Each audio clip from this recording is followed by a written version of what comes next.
You know, there is a really passionate community for VR and a very passionate community for our game. There's been a lot of challenges making a unique game for VR like this.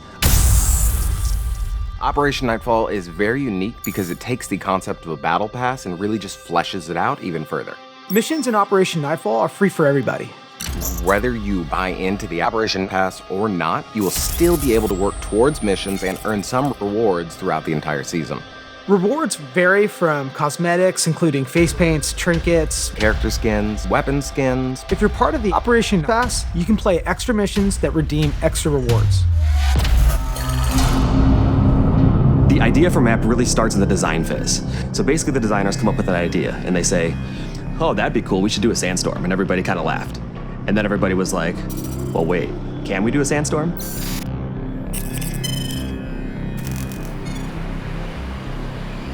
There's something different about having a monitor in front of you versus fully immersing you in an environment where effectively your entire field of view is occupied. Realistic rendering on PlayStation 4 in VR is actually very difficult to do, which is why most VR games tend to have like stylized graphics. I think there's a higher sense of believability in our new environments, and it's extremely inspired by real-world reference. This is the first time I ever had to make the sound of a sandstorm.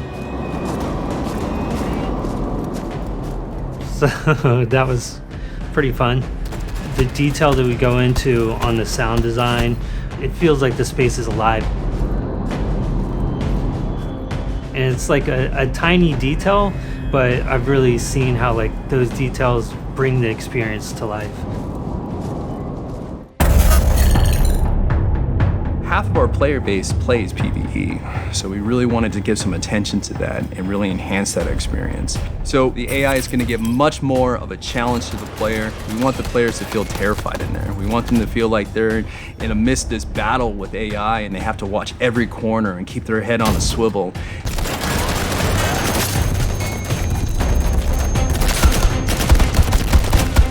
These guys are after you and they're dangerous. With contractors, you know, we try not to be too formulaic. That didn't come in the way of any particular standard that we implemented or anything like that. It was just really an effort to make sure that they're special in their own right. We have a contractor from Canada, Lynx. He comes with a skill called Unstoppable. That means he can self-revive if he gets dropped to a knockdown state. We already had Revive Pistol, but what if you're by yourself? We wanted one way to get a second win type of moment when players go down and the enemy thinks that they've won the match.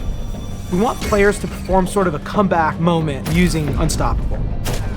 We've really ventured beyond our comfort zone. We really pushed the tech as far as we feel like we can push it at the time.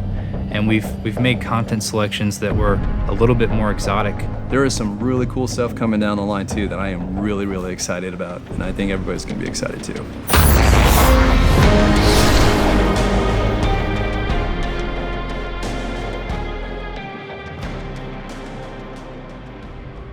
PlayStation